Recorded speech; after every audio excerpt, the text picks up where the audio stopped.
இந்த லீவு மட்டும் எதுக்கு தான் இவ்வளோ வேகமாக போதோ, திங்கக்கிழமை வந்துடுச்சு. இன்றைக்கி பசங்களோட லஞ்ச் பாக்ஸ் பார்த்தரலாம். கேப்சிகம் ரைஸ் தான் செஞ்சுருந்தேன். தயிர் சாதம், காய் கேப்சிகம் போட்டிருக்கனால அதோட விட்டாச்சு. தோசை செஞ்ச சாப்பாட்டில் கொஞ்சமாக தயிர் தொட்டு சாப்பிட்றதுக்கு. அடுத்தது ஸ்நாக்ஸுக்கு வாழைப்பழம். பசங்களை எல்லாம் கிளப்பி கொண்டு போய் ஸ்கூலில் விட்டுட்டு வந்துட்டாங்க. இன்றைக்கி மீஷோவில் வாங்கின ஒரு ப்ராடக்ட் தான். இந்த லீவு மட்டும் எதுக்கு தான் இவ்வளோ வேகமாக போதோ, திங்கக்கிழமை வந்துடுச்சு. இன்றைக்கி பசங்களோட லஞ்ச் பாக்ஸ் பார்த்தரலாம். கேப்சிகம் ரைஸ் தான் செஞ்சுருந்தேன். தயிர் சாதம், காய் கேப்சிகம் போட்டிருக்கனால அதோட விட்டாச்சு. தோசை செஞ்ச சாப்பாட்டில் கொஞ்சமாக தயிர் தொட்டு சாப்பிட்றதுக்கு. அடுத்தது ஸ்நாக்ஸுக்கு வாழைப்பழம். பசங்களை எல்லாம் கிளப்பி கொண்டு போய் ஸ்கூலில் விட்டுட்டு வந்துட்டாங்க. இன்றைக்கி மீஷோவில் வாங்கின ஒரு ப்ராடக்ட் தான்.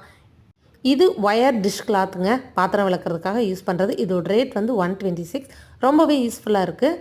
இது ஒயர் டிஷ் கிளாத்துங்க. பாத்திரம் விளக்குறதுக்காக யூஸ் பண்ணுறது. இதோட ரேட் வந்து 126. ரொம்பவே யூஸ்ஃபுல்லாக இருக்குது. இதில் வந்துட்டு இந்த பேப்பர் மாதிரி இருக்கிறதுல 10